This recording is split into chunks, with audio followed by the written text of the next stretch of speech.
Good day, folks. 7 First Alert meteorologist Keenan Smith. We're looking for a beautiful start to the work week. Lots of sunshine out there today, but it is a cool start. Temperatures in the 50s across a good portion of Metro Detroit. Only the city of Detroit holding on to the 60s right now. Lots of sunshine for today and tomorrow. Then we'll start talking about rain chances creeping back in.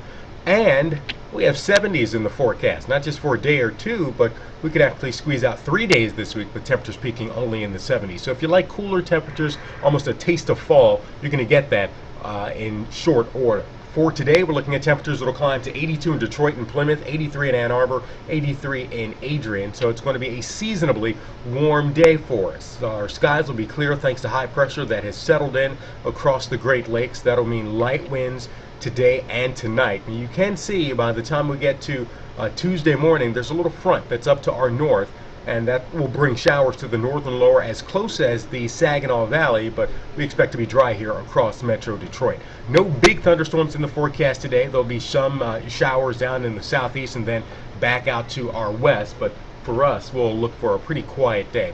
High temperature today will take us into the low 80s. 82 is average. 104 is the record that was set back in 1918. If you're doing any travel, it's going to be Orlando, 91 degrees, and in fact, most of Florida, showers and thunderstorms today. Also, storms in Atlanta, but Dallas just hot. Chicago at 86, rather pleasant. So your forecast shapes up like this for today. High will take us into the low 80s, a cool start, mild and sunny this afternoon with the southwest wind at 5 to 10. Tonight we're down to 59 degrees, mostly clear, certainly crisp out there.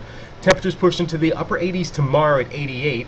86 degrees on Wednesday, showers and thunderstorms Thursday, Friday, and Saturday. And take a look at that stretch of days, Friday and through the weekend, with temperatures in the upper 70s. We will have some rainfall to contend with, but those temperatures will be a nice break. We haven't had temperatures in the 90s for a couple of weeks now, and that's certainly a change in the pattern that we've experienced for the first half of summer. Thanks a lot for joining us here on WXYZ.com. Have a great